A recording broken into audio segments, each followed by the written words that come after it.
cyokera ko yakurinanye umubuze ko idashika za presidence zene kukiriza kubona cyezo zatekereje ndetse ikibazo kigena kwerewe kapura amina kubana burunja toksasika kwerewe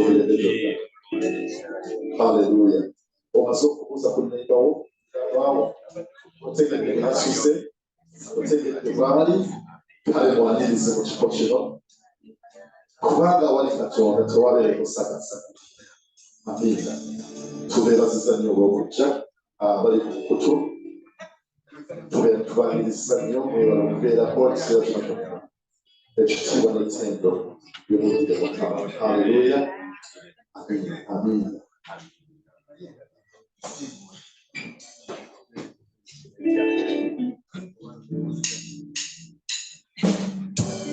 Kale kuna space mwekazanye tusobora okusinza mukama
Ezekiel 3:6 tulabanga waliwo amagumba ekiwonvu ekyalimu amagumba abantu nga baafa bonna naye Mukama agamba Ezekiel nti lagula amagumba ago nakati ku ssaawa eno nsaba buli omu kufuufumbikirize embeera mu bulamu bwe gy'olowooza nti egaanye osabye ekiseera owulira tekiseetuka olaba ekisenge tekivaawo osabye naye tokutula tobotola Mukama tusaba alagule tulagule mulagule mu mbeera zammwe mulagule mweyo embeera egaanye ekyo kiri mu mutima gw'onsabwe mu n'ebigambo byo oyogerere Mukama omubuulire embeera eyo fiizi zaabula abaana ne babagoba embeera gyogereremu ogirakuliremu ogambe ekyo olwaleero mbotola tusabe mu bigambo byaffe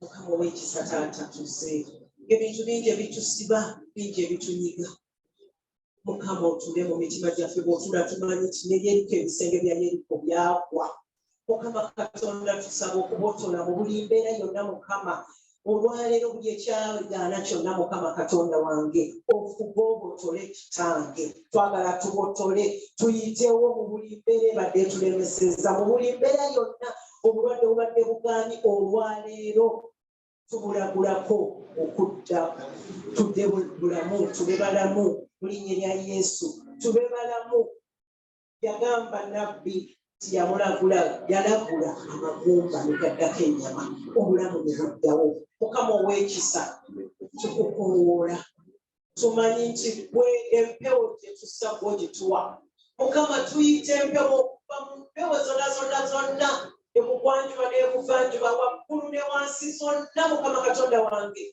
zifuuwe mu ebyo ebibadde byalema mu bulamu bwaffe ayi kitange obizze bujja Mukama Taata tusabaga amaanyi agazuukiza Yesu okuva emagombe taata gazuukiza ebibadde bifudde byonna mu bulamu bwaffe Mukama era tusituka ng'amagumba ago bwe gasituka ne gaddamu obulamu Mukama wagamba nti bwe bataakusinze amayinja ganaayogera Mukama emimwa gyaffe wagiwa obuyinza taata okutonda Mukama n'olwaleero tutonda kitange embeera ennungi mu bulamu bwaffe taata tuzze bujja Mukama jangu ofuge mu bulamu bwaffe Mukama mu linnya lya Yesu Kristo Mukama waffe amiina manyi nti bulijjo tubeera n'embeera nnyingi bingi ebitulemesa bingi ebitugaana naye olwaleero amaanyi agazuukiza Yesu gatuzuukiza ekigambo kye kiramu katweyongere mu maaso saba kuno nga twebaza bw'omala okubotola bw'osukka ekkubo n'odda eri mu bawanguzi aweebaza twebaze Mukama atukuumye twebaze Mukama eyatulese wano olwaleero mwebaze njagala nnyo mwebaze mu bigambo byammwe nga sinze nkwogerera kubanga buli omu yamanyi Mukama kyamukoleze so twebaze weebaze ekyo kye yakukoledde mu bigambo byo Mukama tukwebaza tusinza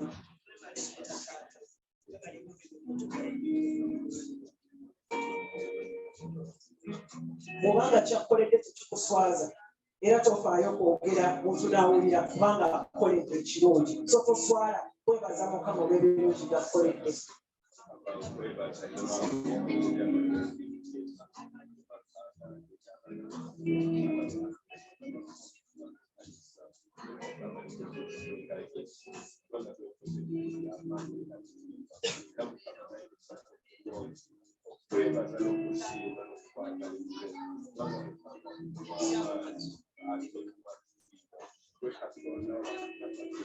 okwebaza Mukama olw'abaana baffe Mukama b'okozesa okuva mu bero nga bingi bye babadde bayitamu naye Mukama tukwebaza taata kyewakuumye balamu bulungi weebale nnyo Mukama n'okutugabirira taata tukwebaza era tukusinza Mukama nate tweyongera okusabira eggwanga lyaffe Uganda Mukama tukwebaza olw'abakulembeze be watuwa taata Mukama tweyongera okubawombayo ku mikono gyo Mukama Katonda wange babeere nga batunuulira buli kye beetaaga kyonna kubanga Mukama amagezi gava gy'oli taata Mukama ku lwaffe ng'abantu tetusobola abaasoma ebitabo bangi nnyo naye Mukama Katonda amagezi agava gy'oli gokka agasobola Mukama kitange tubawayo mu mikono gyo bakutunuulire kuba gwezi bakola amagezi tukwebaza Yesu linnya lya Yesu Kristo Mukama waffe Mukama neera tuyimusa eggwanga erya Kenya nga newankubadde bamaliriza okulonda naye bali mu mbeera abalala tebasanyuse abalala basika mu muguwa. Mukama twewaayo tuyimirirewo ng'ab'omuliraano kubanga omuliraano bwe gubeera obulungi naffe tuba bulungi.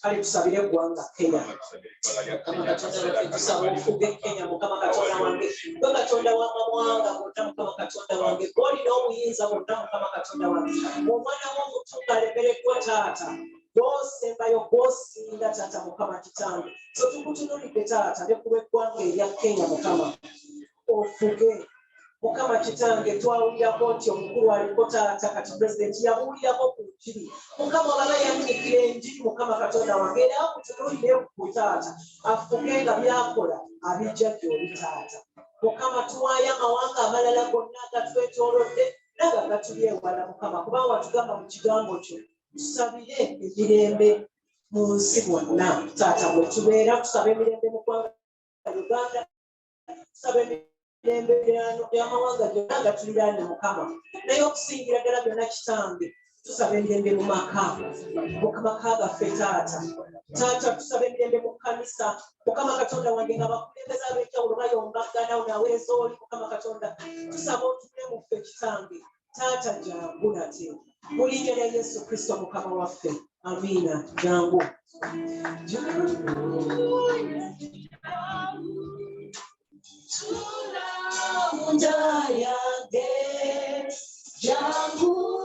Yesu jangu jangu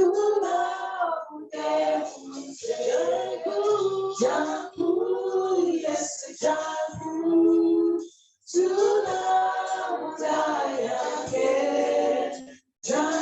jangu Yesu jangu abooluganda ebigambo ebyo byangu nnyo kati mbasaba n'abatudde ffenna tuyimirire tukozese ebigambo ebyo nga Yesaala tugenda kuyimba kolasi emirundi ebiri gyokka tumalirize naye okiyimbe nga kiva ku ntobo y'omutima gwo jangu Yesu jangu tuula munda yange jangu Yesu jangu tuula ofuge mu nze kyusizaamuko buli omu asobola okuyimba naye kiyimbe nga tokiyimbira neyimba kukiwulira oyimba ng'osaba Mukama kiyimbe nga Yesaalayo amiina jangu Yesu jangu tuula munda yange jangu Yesu jangu tuula ofuge mu nze jangu Yesu jangu tuula munda yange jangu Yesu jangu tuula ofuge mu nze amiina haleluya abaami n'abakyala bano mubakulireko mu ngalo okuweereza si kwangu tubebaziza muyinza okutuulako mwena buli omu tubaaniriza mwebale nnyo bannaffe tubaaniriza enkya ya leero mu God's Fortress Ministries Komamboga wano abatuuze b'e Komamboga katulabe muliwo bameka mwebale nnyo okutwaniriza mu kitundu kyammwe tusanyuse nnyo okubeera nammwe kubanga munange ow'omuliraano bw'aba takukkiriza tojja kubeerawo sikyo si weewaawo mwebale nnyo okutwaniriza n'okutusembeza ne tuba bumu waliwo leero nga gwe mulundi gw'okusoose okujja okusaba wano okutwegattako nsaba okulaba omukono omuntu muyimirireko bannaffe tubaliriza muli bagenyi baffe ab'enjawulo bannange abuliraanye bannange akoleko ak'enjawulo muwangirize mulenyi obw'oluganda obw'enjawulo amiina waliwo n'omukulu wali wansi awo bannange tusanyuse nnyo tusanyukidde ddala ako kamwe tusanyuse okubalaba ewaffe ne Buganda tugamba nti eradde maamu bannange wootudde kakkana teryagenda kuseetula era bwojja sande ejjanga okedde ate kyofuula osemberako ne wano mu maaso nebire ebife by'omu maaso nabyo n'okola ki n'ofunawo entegeyo amiina Mwebale nnyo, mwebale ddala okujja banaye ababayise mwebale. Kakati kwabo si bwe mubamukoma. Ate mugenda kwongera okuyitayo abalala. Amiina. Naye tebuzaamu maama. Amiina. Oba muli wala nnyo. Musembereko mu maaso katono. Kubanga bwe naba mpita omusumba okuwulira ekigambo njagala kukunnuukiriza nnyo nga awulira ate muli wala nnyo. Amiina. Era abo abawulize abawulira ekigambo kya Mukama ne bawulira eddoboozi nga bayitidde era baasembera. Amiina. Baasembera nga mbalaba ne bajja batuula wano mu maasoko n'abali wansi eyo nammwe mwasemberako ne mutuula mu maaso era mwekubireko ne mu bugalo abawulize. Mukama waffe yeebazibwe nnyo. Kirungi era kiwa amaanyi abooluganda okutuula awamu. Naalongoosa oseekule ku katebe ako katono okusaagala ogweyo. Mwebale nnyo abawulize. Simanyi lwaki mu maaso awo tulinawo entebe enkalu. Basaba museetuke. Sigenda kuyita musumba okutuusa nga abantu bagenda okubuulira enjiri bawulize. Amiina. Mwebale kujja, mwebale nnyo mwebalire ddala. Eriyo alina obujulizi nga asobola okwogera eddakiika 3 zokka, emu 2 3 ate nja kuba nkutayiminga. Naye ate obujulizi nabwo tubwetaaga. Alina obujulizi ng'amanyi nti bwokya tulina mumukole mu ngalo, mwabala temulina bujulizi. Amiina. Mumwongere engalo. Wamasebo webale nnyo kati tukiraba Mukama owuwo abeerayo naye abalala singamanyi oba ewaabwe naye gyali. Simanyi.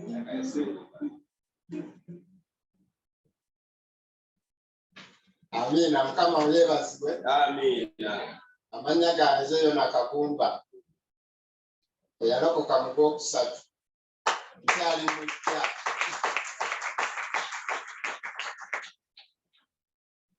Obujulizi bwange bukwata ku saavisi yaffe eyayita omusumba enjiri gye yatubuulira eyali ekwata ku kulogo ku misambo emitwe by'ekika bitubeeramu. Ffe waffe bajjajjaffe baalina amasabo. Bajjajja baatuuka ekiseera ne balokoka. Amasabo ne bagookya. Ffe tetunnaba kuzaalibwa. Naye bwe bagookya bafunamu babakiyita okusomoozebwa. Ebintu nga ffe abazzukulu ate byaddira ffe byatuyisiza ddala bubi nnyo nnyo nnyo nnyo. Okwana okusoma, obwavu, obubbi bwonna nga bulimu ffe abazzukulu. Nze gwe mulaba wano naye nabbako ate si kubba ku tugenda oyingirire ennyumba omenye naye n'emmundu nabbako n'emmundu. Oli yajja n'anteeka mu kiteme ekyo n'olwokuba eriyo akalambira kali akava eri nange nesikirizibwa neŋŋenda neziba nga tugenda ku petrol station ezino ne bateeka wansi ne bajjayo ssente mu seefu ne tukuumita ne tugenda. Ne nabala ekiseera ne ŋŋamba naye kino kyaki Mukama nga nkwatako naye kino si kituufu. Era namala gurupu eyo ne ngivaamu. Omwaka gwali gwa 1997 we nakolera eyo. Nkyali muvubuka muto emyaka ndowooza nga 28 awo. Naye okuva olwo nina okubeera ne Katonda. Yadde saalokoka naakalokoka kati. Naye Mukama abadde ajja ankwatako ng'andaga nti mu maaso gye ndaga wajja kuba walamu. Kati ku Sande bwe twali wano musumba waffe ng'atubuulira olw'emizimu n'addayo waka ekiro nasulanga oba muzimu mu kirooto nasulanga oba muzimu okutya buli wesimuka bwe ogenda okuddawo ng'era atandika emizimu gagindi bubi n'enjigoba okutegwata nga seebase kuba ng'anwana na muzimu kitegeeza nti mu maaso gendaga walamu maaso gendaga walamu.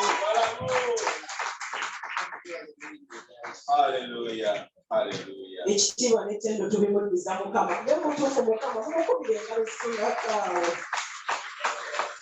Amiina. Oyo gwe tusinza owaffe muwanguzi n'okukirawo. Tuli bawanguzi n'okukirawo mu linnya erya Yesu. Nze naye nga sinayita musumba kamaweyo akantu katono nnyo kakubazaamu maanyi. Ebintu ng'ebyo ng'obirabye. Njagala kubabuulira nti kakibe kiboolokoka. Sitaani tasanuka. Era entalo muzisuubire naye gwe tusinza w'amaanyi ajja kutuyisaamu aga tajja kukuwa kigezo kyatasobola kukuyisaamu. Amiina. So muddemu amaanyi.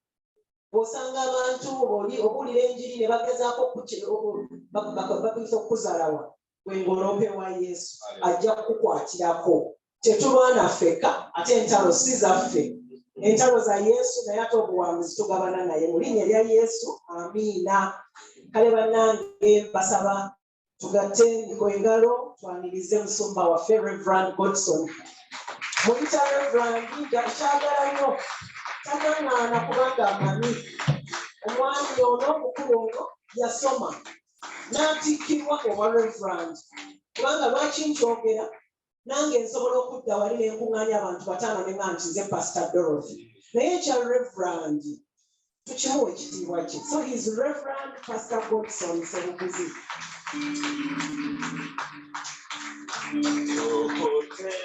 Tendereza Yesu wali mwabandira omusayi tunasiza nebaza Yesu tukutendereza Yesu wali mwabandira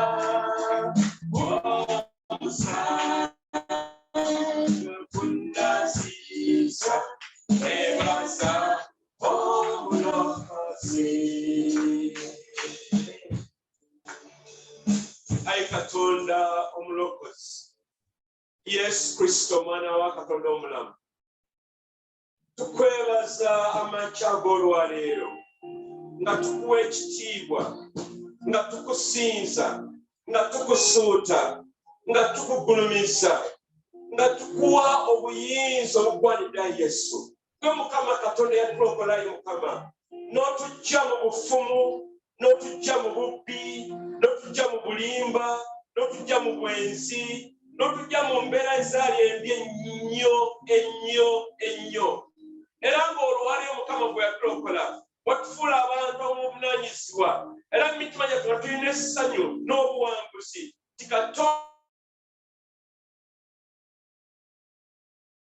mwene. Era tusaba osumulula amaanyi ag'obwa Katonda, amaanyi ag'Omwoyo Omutukuvu gafufuggaze buli myoyo gyonna emibi, egy'obulogo, egy'ebisiraani, egy'obukaba, egy'obwenzi, egy'okusamira, egy'amajjinni. Mukama tulagira mu linnya lya Yesu Kristo ffe tuli baana ba Katonda, era tulina Mukama okwekufula ku nsegereza saani tumwegaanira ddala ffe tuli baana ba Katonda. Era Mukama asaba buli mukazi n'omukyala n'omwana n'omwami n'omuvubuka ffenna Mukama tuyimirire mu kukkiriza okwo, era tubeere bawanguzayi Mukama mu by'ensimbi zaffe, mu mirimu gyaffe Mukama, mu misomo mu maka gaffe, ebina bye tukwatako engalo ya Yesu tulaba amaanyi ga Katonda. Era Mukama n'olwaleero yongera Yesu oweyolese Mukama era olaga amaanyi go. Mukama tukwebaza mu linnya lya Kitaffe n'eri Omwana n'eri Omwoyo Omutukuvu, natugambe nti amiina. Tukwere Yesu mu ngalo ez'amaanyi ez'omwanguka. Mukama Katonda Haleluya. Kama ffe yebazibwe bane mwebale nnyo okujja mu kkanisa, mwebale nnyo okwewaayo, mwebale nnyo okugamba sijja kubeera wakambeere mu kikunkani ebikene bulangiti n'omufalisi n'ogamba ajja kujja mu kkanisa. Sinze Katonda wekubeeko mu ngalo natte. Amiina. Bannange abaakajja nga omulimu gw'obususa okubeera wano tukwaniriza mu ngeri enjawulo ennyo, webale nnyo okujja, oli mu kifo kituufu, tetuli bafere, naye Mukama yatulokola n'atufuula abaana be. Naawe ogende mu maaso bw'otyo, twegatteko tusinze Katonda, ate era twongere okumuweereza. Mukama waffe yeebazibwe. Amiina. Twatandika essomo erikona ku nsonga okunyweza obulokozi Mukama bwe yatuwa. Bw'obanga walokoka olina kubeera nga ogenda mu maaso n'okunyweza ekyo Mukama kye yakuwa. Bwa Mukama yakuna ng'oli musajja, ogenda kubeera musajja, si kwenda okwekkiriranya mu ngeri yonna, naye okubeera musajja ng'omusajja bw'abeera ogenda kuguma bugumi n'ogenda mu maaso. Bw'obanga oli mukyala naawe bw'otyo ogenda mu maaso nga weenyweleza mu Kristo Yesu n'ogumirwa omupaka kwa Mukama yakweta ng'oli wa kitiibwa, ng'oli mukyala, ng'oli mukazi, ng'oli maama oba engeri yonna. Mu ngeri y'emu n'obulokozi nga tumala okubufuna, tulina okugenda mu maaso okwenyweza mu Kristo Yesu. Era bwanga otambula oba omusajja ali ka sipiini okwalabaako nga agenda alinnya waggulu olusozi, agenda afuna amaanyi paka lwalituuka waggulu kasolya ak'olusozi olwo. Era ne Mukama kyakwagaliza nti mu bukozi bwo tojja kulemererwa mu kkubo, gamba nti amiina. Ojja kutuuka ku Namulondo, ojja kutuuka Mukama gy'akwagala obeere. Olwaleero tugenda okuyiga ku nsonga nti amaanyi ga Katonda gawangula obulogo, gawangula obufumu, gawangula ebyekika, gawangula amayembe n'okusamira. Amaanyi ga Mukama galina amaanyi. Tugamba nti bwe tumala okulokoka, Mukama atussaako amaanyi ge ne tuwangula emyoyo gyonna emibi gya Katonda. Gamba nti amiina. Era ku Sande yaggwa twalaba ku bizibu ebimu omulokole byasinkana nga biyita mu bizibu bino eby'okusamira oba eby'obulogo oba ebyekika n'ebiringa ebyo. Era ngeri ngambe bwe nti nno omwoyo guno ogw'obulogo oba ogw'obufumu mubi nnyo ddala, gutta, mubi, guba mu sitaani. Togwerinaanya nga w'oluganda era guganire ddala ddala. Togenda nga mu masabo, towangayo bigali. Naye tujja musa ne tusinza Kristo Yesu eyatulokola, eyatwagala n'atuwa ekisa kye wamu n'amaanyi ge. Omwoyo guno ogw'obulogo oba ogw'obufumu gukolera wansi w'amazzi ebiseera ebisinga obungi, naye era gubeera ne mu bibira, gubeera ne mu bibuga, gubeera ne mayumba, gibeera buli wamu. Katwegamba nti newaffe tegiriyo waani akugambye weegendereze mpolampola Mukama ajja kukuwa obuwanguzi obeere muwanguzi gy'oli. Oli omukyala omu yali mu Amerika balamuyita Alai Toa, yawandiika akatabo nga akatabo yakayita okuva mu by'obulogo okudda mu Kristo Yesu. Era mu katabo kano yawandiika nawo obujulizi abantu emirundi 9 abali mu by'obulogo n'ebyobufumu Mukama be yaddayo eyo n'abalokola n'abakyusa n'abafuula abantu b'obuvunaanyizibwa. Era mu katabo kano yatuwa abantu mwenanya kusomako abantu 2 bokka. Omwe balimuyita Roni, yali mulogo okumala emyaka 21 mirambirira, naye bwe yawulira enjiri n'alokoka n'akyusibwa n'afuuka musajja wa Katonda. Gamba nti amiina. Omulala ye Tyrani, ono yali ava mu South Africa. Mulinza ogamba nti n'obulogo buli wano wokka. Bannange nagenda mu South Africa nengere Soweto, naye abasajja bali baloga eddogo balitunana ku nguudo, tebapaka nakweka ku nguudo kunyini batundira. Nagamba jangu nkulagule, naawe jangu naawe gy'oli. Baali baffe ne tubagamba mujja kubawa Yesu kubanga Yesu alokola. Kama yeebazibwe. Kati ebyobulogo bino bannange gyebiri kweza kubigaana, era nga bitawanya obulamu bungi, bitawanya obufumbo, ne bitawanya emirimu gyaffe oba okusoma.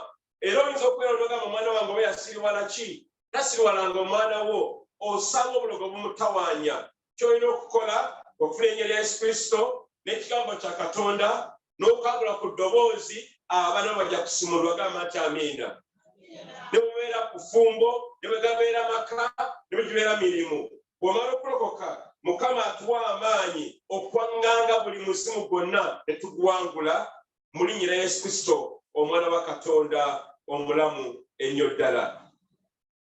Weekend ewedde bwe twamala saaviisi eyaggwa oluganda Brenda najja n'agamba bannange n'obujulizi koza aha bumpi olabadde mu kwaya wano ng'ayimba n'agamba mu wiiki eyo yagenda mu katale e Nakawa ng'agenda kugula bintu ebyokukozesa awaka. Bw'atuuka mu katale n'agula by'agula naye ne yeewuunya nti nno waliwo abavubuka baali nabo bali mu katale omwo bali bavubuka bambula kalefu balinga 4. Abavubuka bano bali mu katale batunda naye nga abavubuka bano bye batunda batunda ngoye z'abakyala obupale obw'omunda n'epeti n'ebigendera okwo nga batunda naye nga abavubuka bano yagenda okutumanya baali balogo. Weewuunya ogamba tugeze kugula bintu mu katale oba mu dduuka gye baliyo gye bali kati owooluganda ono n'ababuulira enjiri ey'ekimmemmette era agamba nti mu kubabuulira enjiri kyabakwatako nnyo okuba nga baali balogo bo bennyini era omwana amugamba muneeyisabirako nnyambe omwoyo okwakantawanyiza ddala era Brenda ava mu katale mu buwanguzi obw'enjiri kankyogere bwe nti nabagamba ku Sande nti buli kyoba oguze kyonna kyonna oba mu katale oba mu dduuka oba oguze mu galaji oba kiki kiwongeye Katonda. Lwaki? Tomanyi gye kivudde. Tubeere beegendereza abooluganda. Oluusi abooluganda tumanyi okugamba nti nze nalokoka byo tebinkwatako nabimala ewabimala naye saye tabimalanga agenda agobera kagere kikwanibwa oba oguze essaati yo ng'eyo oba ekkooti ng'eno eyange ogiweyo eri Katonda niwe ogiguze okuva China n'ogiguze okuva Dubai oba ogiguze okuvaawa giwongeye eri Katonda. Lwaki? Omulabe ayitya buli wamu. Mukama yeebazibwe. Owooluganda omu yagula emmotoka egivugamu omwezi gwali gumu gwokka n'agikuba ekigo teyavaawo wansi kyekyaleeta obuzibu. Owooluganda ono emmotoka ye yagiwonga eri Katonda naye ng'ate bba abeesi bagula emmotoka bawaayo saddaaka bannange si bwe guli bannange. Lwaki ffe tulowooza nti ne bwe tukola ebyaffe tulina kubayo eri Katonda? Buli kyotobadde eri Katonda tekiba kikyo kiba kya sitaani. N'olwekyo buli kyoba nakyo kiweeyo eri Katonda oba misomo gyo oba bufumbo oba makaago buli kimu twayingira mu nnyumba yaffe empya wano tuli wano ekkungu tugiwongayo kumpi buli lunaku. Lwaki? Sitaani aleke gyepankirako gamba nti amiina. Ennyumba gy'osamu gy'opangisa osamu nga yo olwo gy'onze eri Katonda obudde bwe buba olwaleero ogiweeyo eri Katonda. Wiikendi erewedde waliwo oluganda omu naye asabira wano era mpa obujulizi yali kalabalaba w'omugole bava London bano yali kalabalaba ku mbaga eno. Omukyalo ono yali omugole mwennyini mwene n'afuna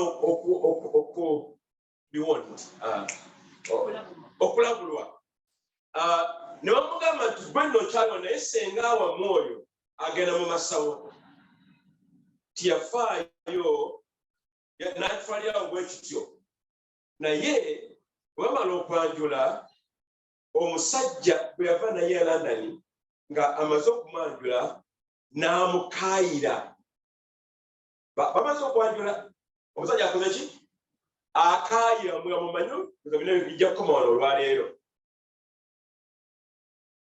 Obuzibu bwavaawa yalabulwa nti senga ono era mazima ddala agamba nti nno bagenda okulaba nga senga n'omu ku muganda w'ono omuwala baali beekobaanye ne bakuteeka eddagala mu mmere ey'omuko era omuko ebyo bye yalya era okwava entabwe era simanyi nakumanya olwaliwo oba bonna bakagenda batambula maaso bonna kyekyaleeta obuzibu bwali bulogo bwali bufumu bwali ebyo ebyekinnanfuusi oba sitaani byakola. Kati abooluganda ebintu ne twogerako gye biri si bikokere bukokere ate nga Mukama ayagala gwe nange obiwangule mu linnya erya Yesu Kristo mwana wa Katonda. Gamba amiina. Mukama tayagala ofeebe. Mukama tayagala obeerawo gabe nti byange byagaana bitya. Ngire bala bibeerawo. Ng'abala bafumbira basamba gawuni zaabwe ne babeera mu bufumbo bwabwe. Ng'abala bazinga amayumba gaabwe abala bamala emisomo ne bamala diguli ensukka n'eyokubiri n'eyokusatu. Naawe kisoboka eri obulamu bwo kyolina okulaba okuyimirira n'ogamba Mukama nze ndi mwana wa Katonda era njakutambulira mu bulokozi wampa n'emirimu gyange gyonna. Nabagamba wiiki eyaggwa mu ofiisi emu omukulu wabataliiwo obumesa bubiri bujja ne bubeera ku mmeeza ye obweru. Bulogo buli mu ofiisi, buli mu katale gye tukolera, buli mu garagi, naye gwe omwana wa Katonda bugobe mu linnya lya Yesu Kristo. Tobuganya, tobukkiriza, tobuwa beetu wa kutuulira, bugobenga ng'omwana wa Katonda. Obulogo buno bwagala nnyo omusaayi gw'abantu. Tulaba obubenje ku makubo naye obubenje ku makubo obusinga obungi buva ku bulogo. Kubanga Sitaani agala nnyo okunywa omusaayi gw'abantu. Era bw'obanga walokoka wejjukizenga buli lunaku nti nazaala n'omusaayi gwa Yesu. Era Sitaani wayagala ng'omusaayi omwa gwa Yesu anywe gwogwo. Naye tayinza gukoma kubanga gwokya. Tayinza gukoma otagusobola mukambwe muzibu. Naye omusaayi gwa Yesu tuba n'amaanyi n'ekitiibwa wamu n'obuwanguzi. Era olwaleero tugenda okulaba amasomo agawerako agakontana n'ensonga eno ey'obulogo nga biri mu Bayibuli. Ebyokuyiga bingi ebirimu naye mu nkomerera bino byonna bwe buwanguzi bwe tulaba okuva mu ndagaano enkadde ne mu ndagaano empya ku nsonga eno ey'obulogo. Era gwe nange yalokoka tulina amaanyi agatumala okuwangula obulogo n'obufumu n'obubbi n'obuyina ebigendera okwo byonna sakasa ali omu yenna. Twebaza Mukama bannange yatulokola. Twebaza Mukama nazaala omusaayi gwe n'atuwa ekitiibwa kye n'atufuula tetulunaku olwaleero. Gwe wooyo omulokole oli mu kitiibwa kya njawulo ye ne Sitaani akutya bw'akulaba atandika okudduka. Naye obuzibu bwe tomanyi maanyi g'olina naye ng'amaanyi ogayina mu ggwe mu Kristo Yesu. Olugenda mugambeko nti amiina. Mukama alina ffe nabagamba nti nali nzimba ennyumba yaffe yasooka ebweyogerere ne bangamba gwe n'ennyumba yo tosaze enkoko wadde embuzi egenda kugwa. Ne bagamba toka mulindeko mulabe egenda kuyimirira. Ennyumba tugizimba mulabye tutawanyamu kubanga sheedi yaffe yabako emirundi ng'ebiri. Naye ne ŋŋamba sijja kuwaayo ddogo ne tugiyimiriza emirundi ebiri n'ogwokusatu n'emyaka olunaku olwaleero. N'eyokubiri bw'ekyo n'ekkanisa yaffe nayo bw'ekyo. Tebakupisa nti no simanyi watozi tataddeeyo magi tugeza kutwala muntu mufu mu mmotoka yo ani yakugamba mumuteeke muyange muvuge mumulabi nyamutuusa gy'agenda. Haleluya. Mulekerawo ebyemizizo muve mu byekika mubiviiremu ddala. Twalokoka pozi watulokokanga naye weeyongereyo. Ne bwanga walokoka oli mwana wa Katonda bivemu ebintu ebyo. Sitaani yajja okubba okutta n'okwonoona naye Mukama yajja okutuwa obulamu obw'emirembe obutaggwaawo. Kale katulabe ebiki ebiri mu Bayibuli obuwanguzi obuli Mukama bwe yatuwa eri abo bali mu bintu eby'obufumu n'abalogo n'abo bonna bali mu bintu ebifaanana bwe bityo. Asookera ddala ye mukyalo ono Yezeberi. Leero Yezeberi afuuse Yezeberi naye Mukama atuwadde obuwanguzi. Omukazi ono Yezeberi bali yali mukyala ng'alabika bulungi nnyo era ng'asikiriza era yenna ng'ametameta nga mulungi muzibu musenyekerevu ng'omuzigo. Naye omukyala ono yali mulogo. Kati bannange abasajja kambawo amagezi gano. Oluusi tulaba abakyala nga batambula ku nguudo oba bali mu takisi oba bazze ku mbaga bali ku mbaga emu ng'abaana bawala balungi bazibu bwe bati naye mwegendereze nanga ngeneddemu omwo ti abamu ku bakyala bano be tulaba nga balungi nga basukkulumye tebaba bantu oluusi kankiddemu abakyala nabaleka nga basikiriza ennyo nga balungi babalagavu nnyo abamu ku bo tebabeera bantu bannaffe gibeera misango banne mukibulidde mu ngeri y'emu ne bana bavubuka bambula akalevu oluvubuka noluwanvu bwe ruti lugolokofu mama nogambe enjala nga nnungi oli bwe simuzaale mu mwana mbanna baaki kakkana ow'oluganda bana ne mumpuliriza abamu ku bo tebabeera bantu bannaffe lunaku lumu mba ndi kasimu musalanire eddembe ndi ku social media nga ndaba kali ka clip kakati nga mwana muwala ono yava mu nnyonyi mama nga mulungi galabika bulungi kakati bano abavubuka bali bakola ku kisawe ky'ennyonyi yali ensi yaba Asia China eyo bayindi bwe bamulaba ne bamuwa amaaso bambi bamutunuulire ne balina okumugoberera bwe bati omwana n'abalaba naye naye n'agenda mu maaso ng'adduka naye ng'abalaba abagomesa naye maaso omanyi omwana gyakomerera yakwata emmotoka ye yaliko yakwokyawo n'agivuga kakakiripu naye kalimu ku mazima bamala okubagoberera nabo ne bakwata emmotoka eyaabwe nabo ne bamugoba bwe bamugoba mwana muwala n'akwata emmotoka ye ku biiki bameka bagala biiki biiki ennungi naye omuwala bwe yava mu mmotoka n'engatto zeyazireka mu mmotoka n'olugiti yaluggalawo n'akambula ku lubalama lw'ennyanja mpola mpola bano bamugoberera abavubuka balemereko babiri balaba nalulungi mwana muwala we okwemumulamu bwe buti yayingira mu nnyanja kikingamba bannange twegendereze naye tuli bawanguzi gamba ndi muwanguzi kiddemu ndi muwanguzi natakiddemu ndi muwanguzi Yezebeli naye yali mukazi nga nalulungi era Yezebeli ono yawaliriza oba yatega kabaka Ahabu owa Isirayiri n'amufumbirwa abakyala bano abafere oba abasajja abafere babeera balungi nnyo katoleka kumugaana naye mu linnya lya Yesu tujja kubagaana gamba nti amiina tetujja kusikirizibwa bitaliiyo omusajja ono wewunye yayita ku babodegaadi bonna nayeyita ku baali bamulinaanye paka wakabaka mu mutima gwe munda era agenda okumaliriza nga omukyala ono Yezebeli awasiza kabaka owa Isirayiri ensi ya Isirayiri nsi nsuubize nsi nnonde ensi Mukama gyeyalonda nti muyo abantu balabe bakkirize Katonda naye omukazi ono Yezebeli yatuukirira musajja kabaka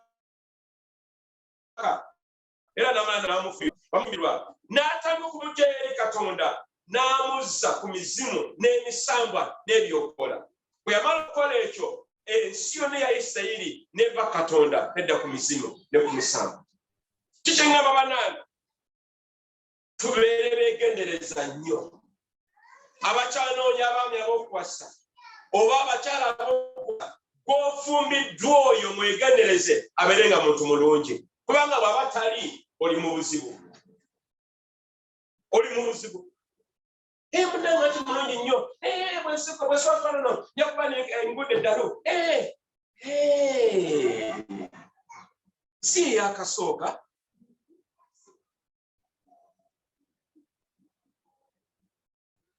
essomo lino liri mu Bassekabaka Bassekabaka ekyokubiri essuula y'omwenda okuva ku lunyiriri lwa 30 njawulo okusoma wokka ebyokuyiga biri awo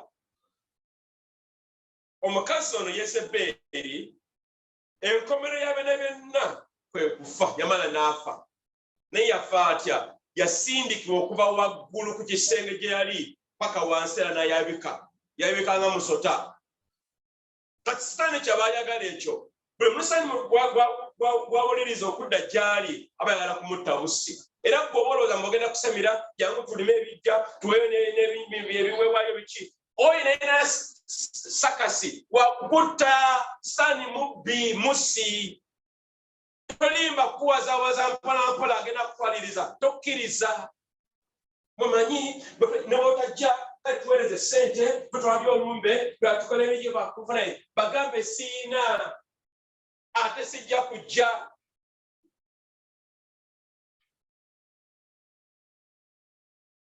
Okuziika obeereyo sigamba togenda ku bantu bo gendayo mu kuziika naye weegendereza emmere gy'olya weegendereza ebintu by'ogenda okukola.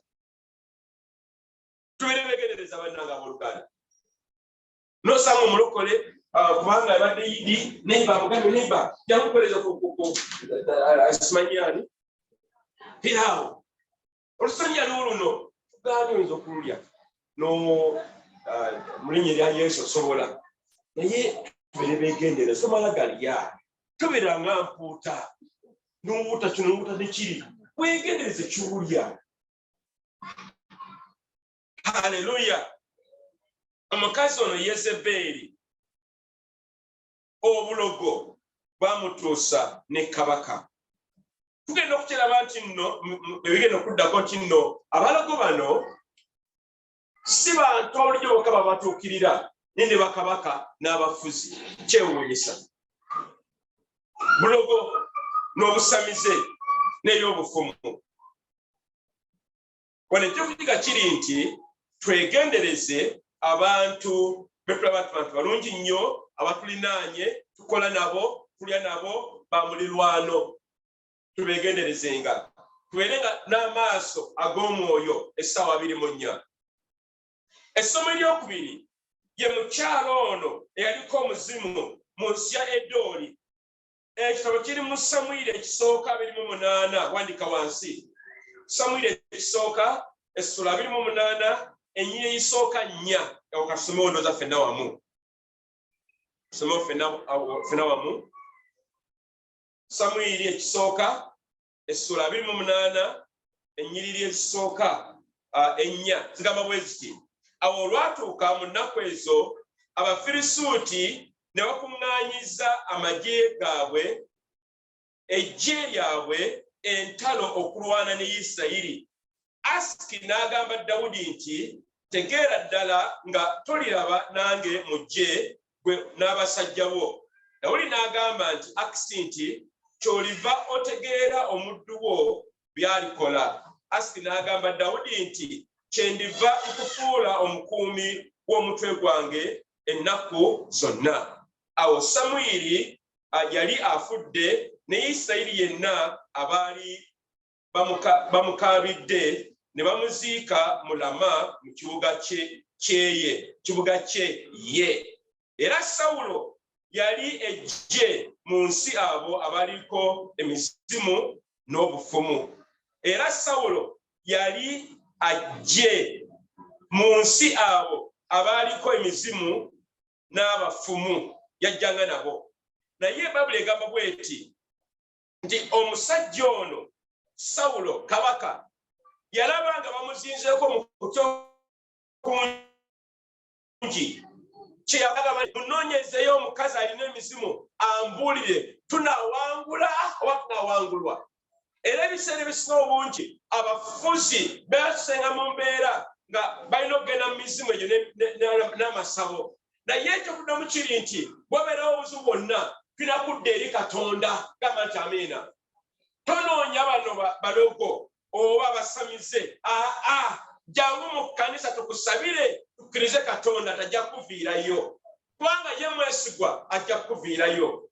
Ekyokuyiga kiriwo ekiti wano nti nno Kabaka Sawulo yagenda w'ataali na kugenda. Era ogenda okumaliriza nga Kabaka Sawulo awanguddwa.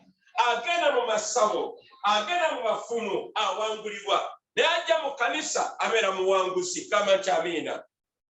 Abeera muwanguzi. Ekyokusatu kye tulaba mu ndagaano empya tulaba omusajja gwe bayita Baliisa ne Eruma. Abasajja bombi bano baali balogo. Mu Luzungu ye Bar Jesus ne Erasmus. okwanguyizaako naye bano abasajja babiri bonna baali balogo. Bayibuli egamba bweti ebikola by'abatume essula 13 bane tugende mangu sala kubaleka ebikola eby'abatume essula mmeka 13 tugende ffenna bannange ennyiriri olw'omukaaga okutuuka eri 11.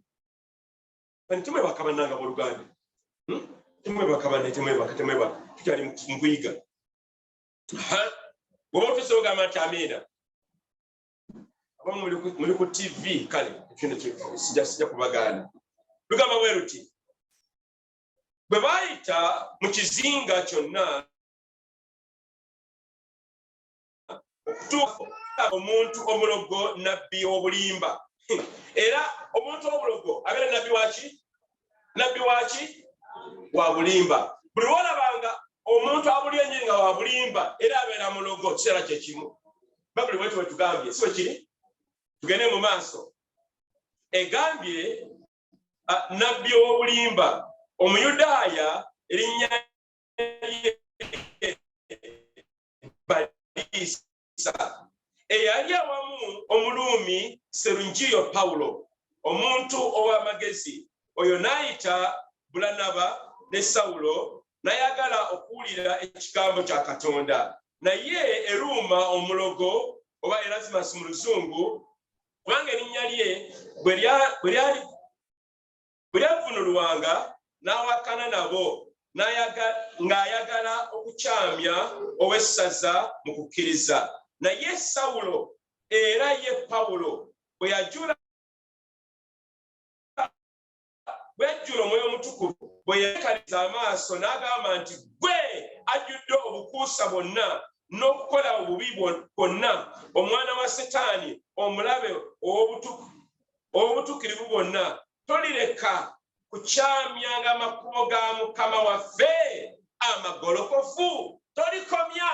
Pawulo ng'ajjula Omwoyo Omutukuvu yakangula eddoboozi ery'omusajja ono omulogo ono Eruma wamu ne Balisa era Bayibuli egamba ogende nokasoma yamugamba ojja kuzima n'amaaso era amazima ddala kibeera bwe kityo. Omulogo ono n'agamba kale kaakano olwaleero nange nzikiriza Kristo ng'omulokozi wange. Ekirungi omusajja ono yali omulogo yalaba ensobi ze ez'obulogo n'obufumu era omusajja ono n'akkiriza Kristo ng'omulokozi we era n'alokoka. Bannange abooluganda abalogo basobola okulokoka, abalogo basobola okulokoka, abafumu basobola okulokoka, abasamize basobola okulokoka era Mukama atuwa ekisa nti buli musamize buli mulogo ali ku kkomamboga akkirize Kristo ng'omulokozi we ng'abasajja bano ba Balisa bwe bakola kubanga kisoboka. Haleluya. Osanga mu famire nga mulimu kojja wammwe oba ssenga wammwe oba jjajja na mulogo omuntu oyo asobola okulokoka. Gamba nti amiina. Bannange kisobokera ddala kubanga Katonda mulamu era alina amaanyi. Bayibuli egamba mu Yokaana 4:4 mwe muli ba Katonda. Gamba nze ndi wa Katonda. Abaana abato era mwabawangula kubanga ali mu mmwe asinga obukulu ali mu nsi. Mukama gwe bakkiriza gwe ng'omulokozi olwaleero nnyo okusinga abafumu, okusinga abalogo, okusinga abamasetaani, okusinga abasamize. Totyanga abasamize. Bw'oba wayitako jjukira oli mwana wa Katonda ne woba oluusi olimu okutya okuliibwa okutyo yimuka mu buwanguzi obw'ekitalo. Mukama ajja kukuwanguzisa. Gamba nti amiina. Kitugwanidde ng'abakkiriza mu Kristo Yesu okubeera abavumu nga Pawulo bwe yali. Pawulo yabalaba naye n'ayimusa eddoboozi n'agamba nedda bambi gwe ogenda kuziba amaaso.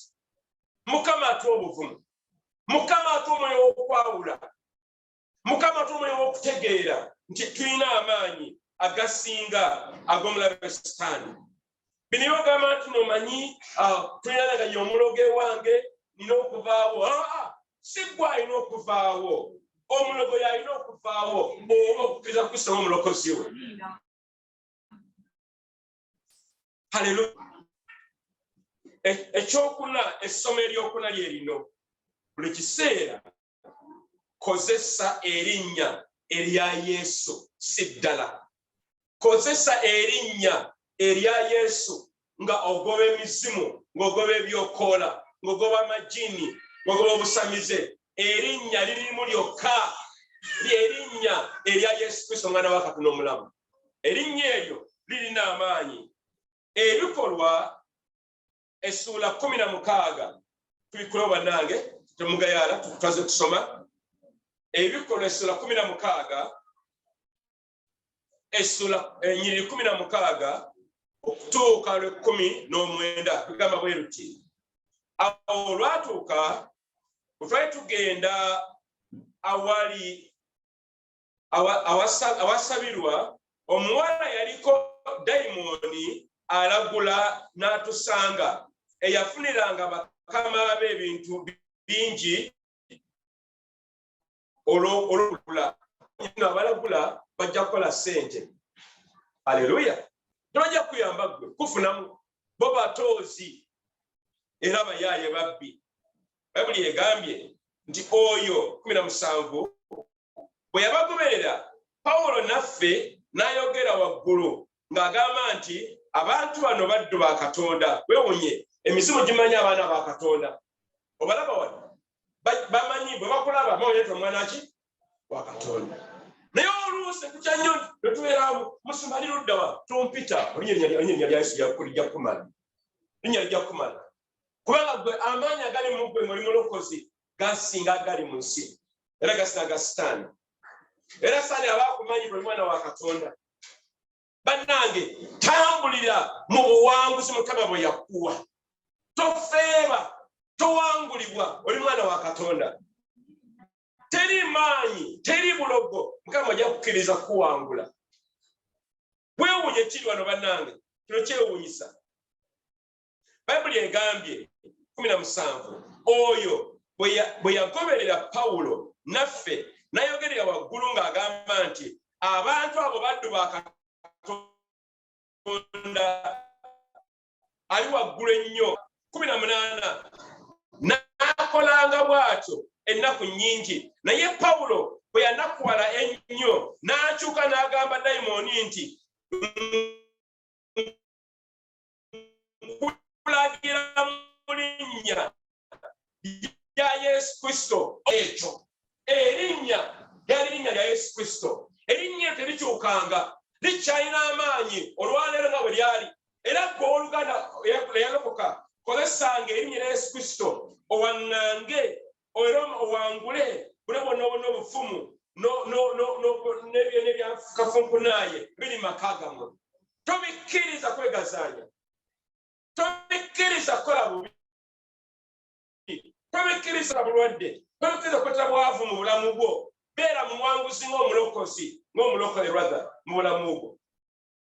Erinnya lya Yesu tukozesa. Ekyokutaano, kino afuna kyagadde nnyo ku nsonga eno. Era kigamba bwe kiti ti enjiri ky'ekyokuddamu eri obulogo n'obufumu. Enjiri y'ejja okubasobola. Abasamize mubabuulire enjiri ne mubatya. Mubabuulire enjiri. Era nze nkikoze emirundi mingi nga mbabuulire enjiri abasamize n'abalogo n'ab'obufumu. Lwaki? Nabo banoonya njiri, banoonya mazima. Abamu ku bo bakoowu naye baasibibwa baagala kusumululwa, ng'ate gwe alina ekyokuddamu enjiri, ekigambo ky'enjiri. Bayibuli egamba bw'eti mu Ebikolwa essuula ey'omunaana. Bannange ebikula wamu nange, bikula Bayibuli yo. Ebikolwa essuula 8 paka 13. Lugamba bwe luti, naye waaliwo omuntu omu erinnya lye Simoni eyakolanga eddogo edda mu kibuga omwo n'awuniikiriza eggwanga lya Samaliya ng'agamba nti ye mukulu yali ani Simoni yali ng'akola ki eddogo naye eddogo lye lyali ekika kya waggulu nnyo ng'awuniikiriza abantu abalala bonna naye bannange wuliriza Lunyolo lw'ekkumi n'amulokola mbuse olw'omwenda sonyiwa katono nnyo mwenda kazirimawo bajjajja abakulu bwe bakwatirwa Yusufu obujja ne bamutunda lwabuse bannayingosasa lubuse okay tuddeyo bannange Lunyolo lw'omwenda olwo lw'ekkumi ne bamuwuliranga bonna okuva ku muto okutuuka ku mukulu nga bagamba nti omuntu ono ge maanyi ga Katonda agayitibwa amangi ne bannange weewuunye omusajja ono mulogo akola ebyewuunyisa bingi ate kati mu kifo gamba nti omusajja mulogo bagamba amaanyi gakozesa gaani ga Katonda olaba banene bwali munnanfuusi sani munnanfuusi ddala amaanyi gakozesa gali ga Sitaani naye Katonda agamba mu maanyi ga Katonda naye Mukama ne yejjira ku kumi n'olumu n'agamba nti ne bawuliranga kubanga ennaku nnyingi be yawuniikirizanga n'okukola kwe naye bwe bakkiriza Firipo ng'abuulira enjiri y'obwakabaka bwa Katonda n'erinnya lya Yesu Kristo Simoni haleluya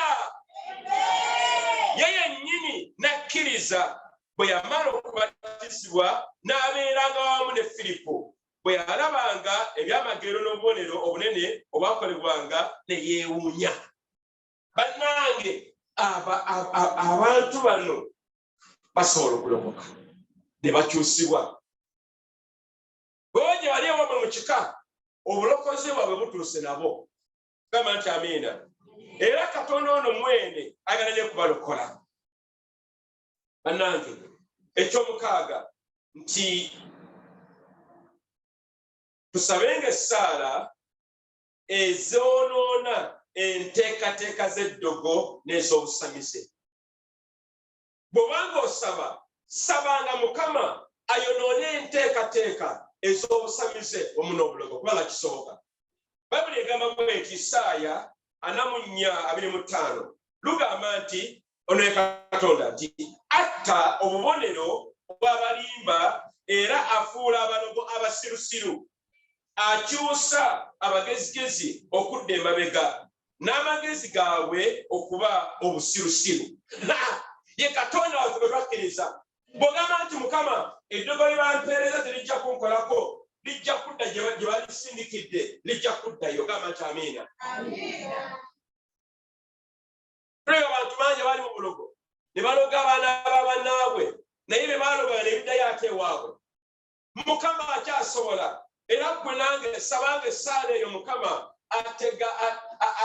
atawaanye enteekateeka y'omulabe Sitaani byonna byagala okukola ebyobulamu bwo obeere muwanguzi Zabbuli 55:9 egamba bwe ruti bazikirize ayi Mukama oyawule ennimi zaabwe bazikirize ayi Mukama oyawule ennimi zaabwe n'ekisembayo olwaleero nti kangula eddoboozi eri ebyoto eby'obulogo kola ki kangula eddoboozi njagala nnyo ekyawandiikibwa kino mu Ssekabaka ekisooka 13 omusajja wa Katonda yajja okuva e Yuda atambula ani bw'asinkana kabaka mwene ali ku kyoto abayo obubaani omusajja ono teyogera eri kabaka oba okumuvuna yeyogera eri kyoto lwaki nti abasajja banabeera ku byoto amaanyi tegali mu bo amaanyi gali mu byoto bw'okangula eddoboozi Lunya Yesu Kristo eri ebyoto bino biggwamu amaanyi ne bifuluka gamba nti amiina era ne byatika mu kitabo kino tulaba nti Mukama yakikola nti no ebigambo by'omusajja ono bali tusome onoosoma mangu nnyo sala kugogera ebigambo byange njala tusome ebyawandiikibwa genda bannange nange wamu Bassekabaka ekisooka 13 tukawo oluganda tukawo kubera mugayavu Bassekabaka 13 ribosa tugenda gobe emizimu nako olwaleero n'emisamba n'ebyokola tuli baana ba Katonda tulina omwoyo omutukuvu bali naffe bigamba bwe luti awo Bassekabaka 13 ekisooka 13 awo laba ne wajja omusajja wa Katonda ani musajja wa Katonda ekyo yali ayagala Mukama nga mulokole gamba nti amiina yiba ne mudemu na kumanyi mulimba awo laba ne wajja omusajja wa Katonda ng'ava mu Yuda olw'ekigambo kya Mukama najja eri Beseri si ye yeetuma naye ekigambo kya Mukama kyakola ki Babuli negamba bweti awo Yeroboamu yali ng'ayimiridde awali ekyoto ono kabaka ng'akola ki Bayibuli egambye ekyoto okwoteza obubaane era ndowooza yera ne ssaddaaka kwolwo bakabaka babeera ku byoto naye tebalina kubeera ku byoto balina kujja mu makanisa ne tubawa emikisa gamba nti amiina kubanga amasabo tegamala tegayina maanyi ekkanisa eya Kristo muli amaanyi Bayibuli egamba bweti olwokubiri awo n'ayogera waggulu kino kye banegamba n'ayogera waggulu ku kyoto seeri kabaka naye ku kyoto ne olw'ekigambo kya Mukama n'ayogera nti ayi ekyoto bw'atyo bw'ayogera Mukama nti laba omwana alizaalwa ennyumba ya Dawudi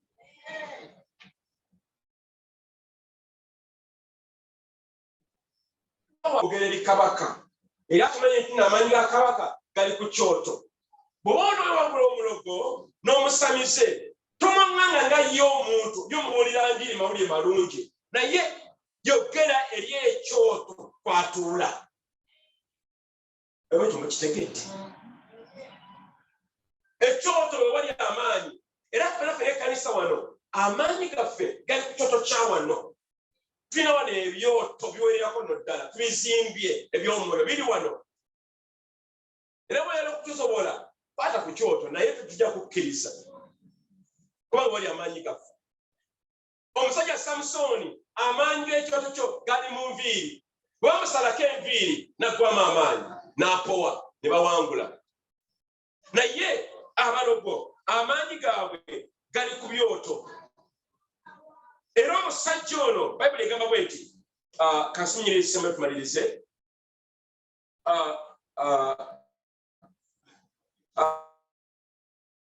olwokusatu awa akabonero ku lunaku olwo ng'ayogera nti kano ke kabonero Mukama kayogedde laba ekyoto kiryatika n'evvu eririko liriyiika nti ekyoto kirikola ki kiryatika kati ekyoto bwe kyatika kiba kiweddemu amaanyi baba kivulula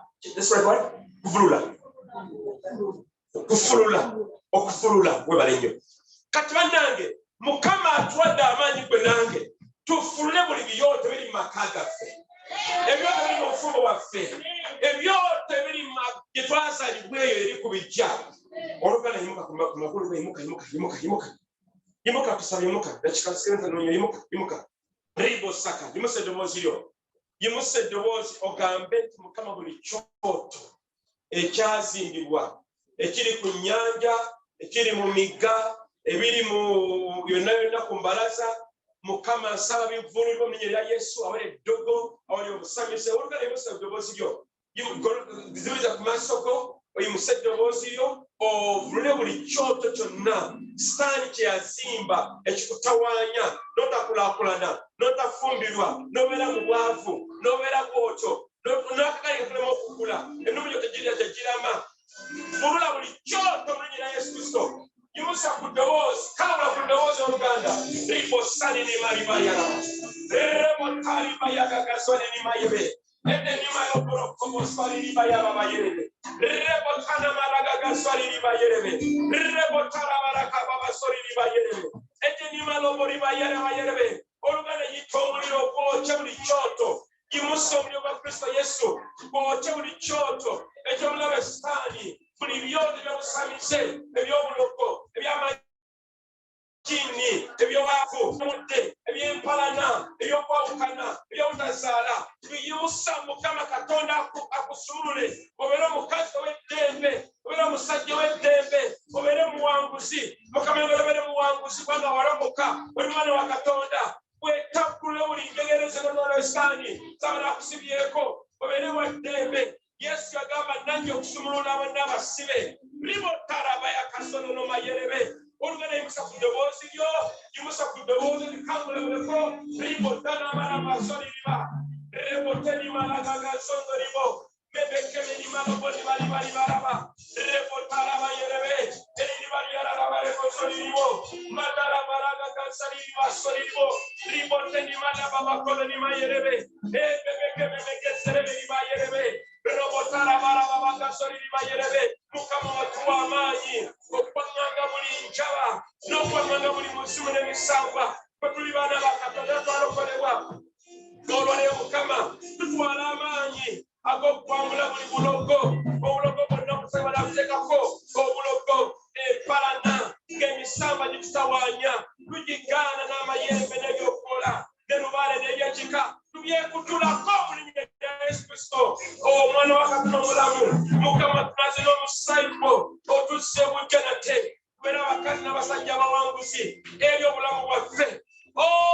Ribo sababa, rebo wegera mu nnimi, yogerako mu nnimi, buli nyira Yesu Kristo, yogerako mu nnimi y'Oluganda, kangabula ku ddoboozi lyo, yogerako mu nnimi mu nsa y'omwoyo, mukama oba awo, tuna n'atujjukira, n'atusumulwa n'atuta, netweyagalya mu bulokozi bwaffe, netubeera mu bulokozi kuba yatubeeremu, tubeera abasajja n'abakazi abawanguzi, eby'obulamu bwaffe, ribosaka Amerika bosori bayerebe, era mukama nsaba, abaana bo bano mukama, abaana bakabye, amazzi gabadde mangi, batawanye mukama, ne babonaabona, kubanga obulogo obwateekawo bakejjaabwe mukama, nga bubatawanya, naye kati mukama balokose, mukama basumulule, bajje ku njegera Yesu, n'okkiriza mulabe kwegulumiza eby'obulamu bwabwe, naye mukama bafuule, ky'oyagala babeere, babeere bawanguzi mukama, eri bizinesi bakola, eri amaka gaabwe n'emirimu gyabwe, n'abaana baffe mukama, ayi mukama tujjukire taata, tuli baana bo mukama, tuwa obwanguzi mukama, babwaba abantu mu Bayibuli kusomyeko bonna, tusekeberiba, rebotarabara kasori, rebotarabara, eribasori, rebotarabara, rebotarabara, reboteribari yarara, rebosveribari yarara. Oh Lord, reboselinima. Yogera ko mu Oluganda baze Katonda, mukama ndaba kanso tuwa obujulizi, mukama ranso kubirayo Oluganda, mukama kutula menya buli obulogo bwonna obufumu, obusamize eddogo, lubaala abadde abatawanye wamuli, mukama ranso kwa obwanguzi Oluganda, yimusa ku ddoboozi baze Katonda, yimusa ku ddoboozi baze Katonda oyo, mukukkiriza okungi twebaze Katonda, tugenda okulya obujulizi obutawedde buli wiiki, buli mwezi, buli mwaka, kubanga mukama tusumulula kwati baana ba Katonda, reboseriribayo, rebotarabayo, rebosaliribayo, rebosaliribayo, oh rabakabayo, oh reboseri. Jangu Yesu jangu, namna yange, jangu Yesu jangu, zura Yesu jangu, Yesu jangu, zura yange, jangu Yesu jangu, zura Jango, Yesu jango, jango, Yesu jango,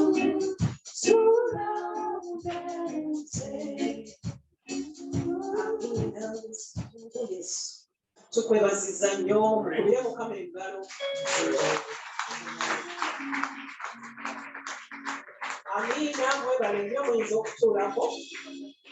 Twebaziza nnyo Musumba olw'ekigambo ekyo. Musumba abadde abuulira nakano njagala nkayiseewo nako katono. Oyo nanzijukiza mu Yobu ekisooka batulaga nti abaana ba Mukama bwe baatuula ne Sitaani naye yakola ki?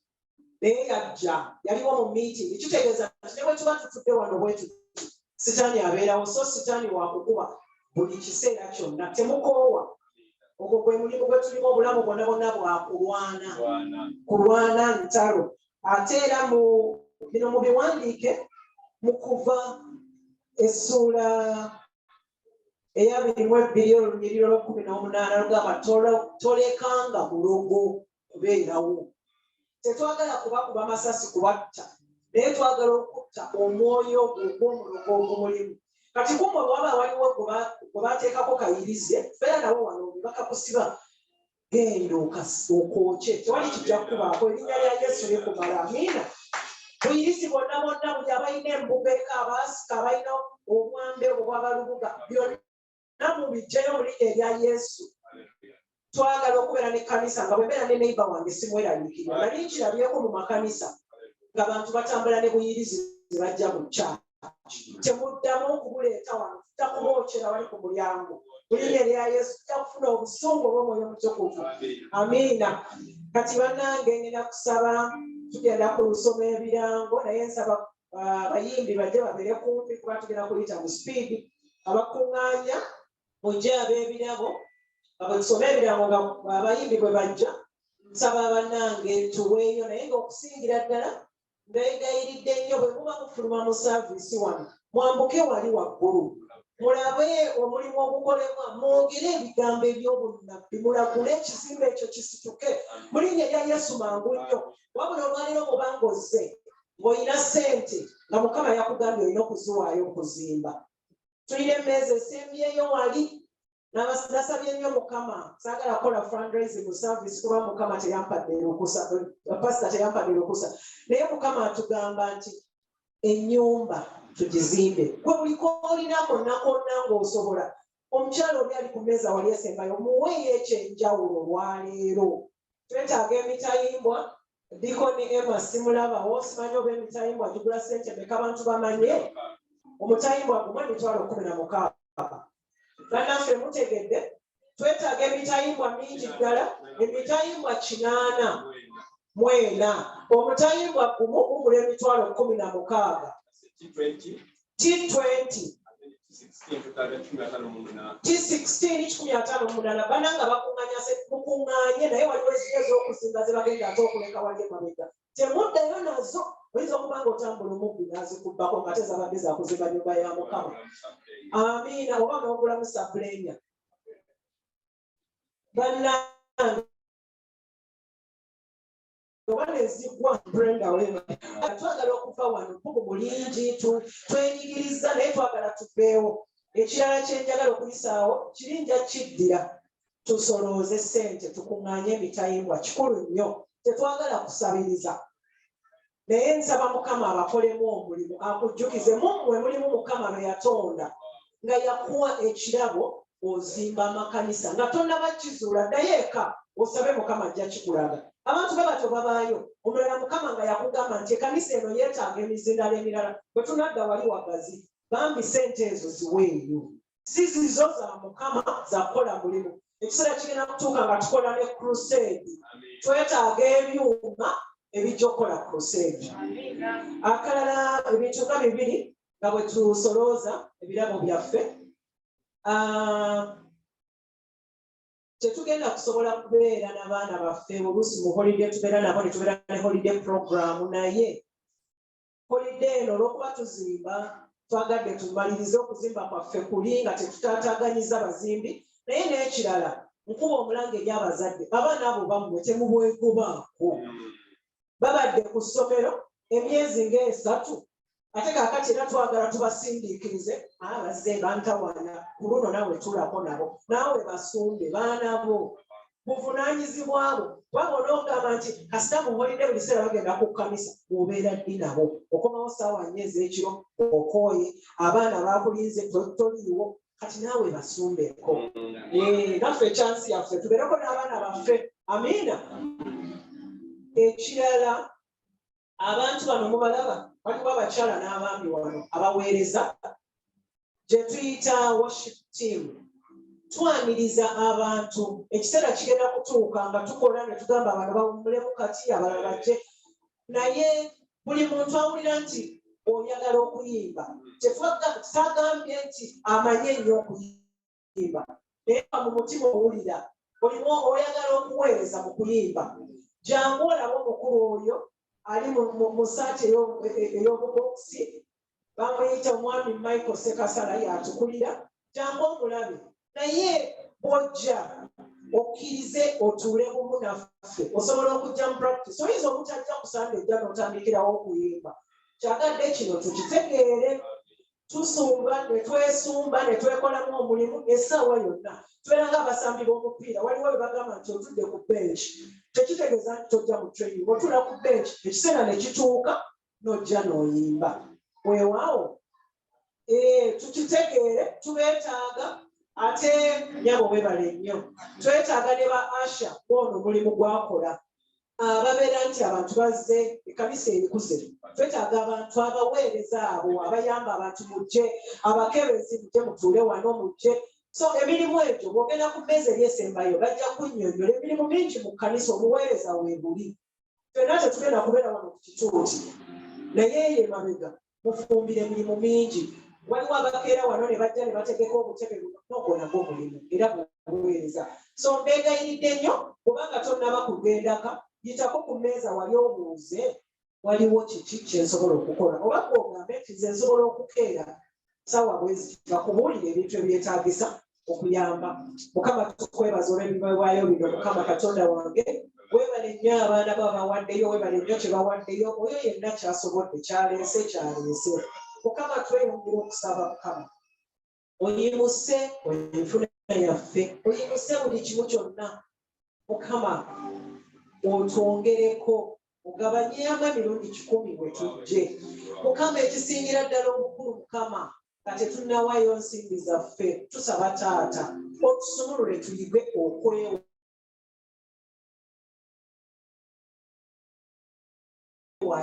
ffe kyo ekifa bayibuli etugamba nti asanyukira oyo awaayo nga musanyufu n'olwekyo mukama twebaza kubanga obiwadde omukisa weebale nnyo weebalire ddala mukama erinnya lya Yesu Kristo tusabye amiina era nsaba tuyimirire twatule ekisa ate tuleke abayimbi babeeko we batutwala naye nja kubasaba bwe twala okwatula ekisa bwe tuba tufuluma kuga tukkirize n'abajja bafune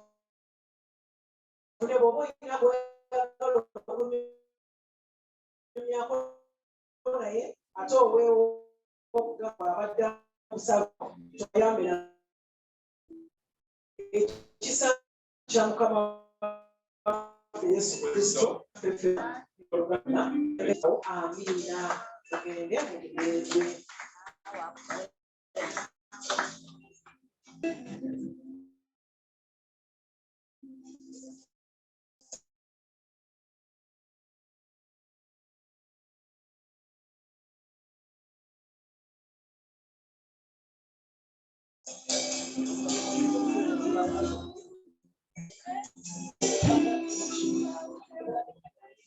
Thank you.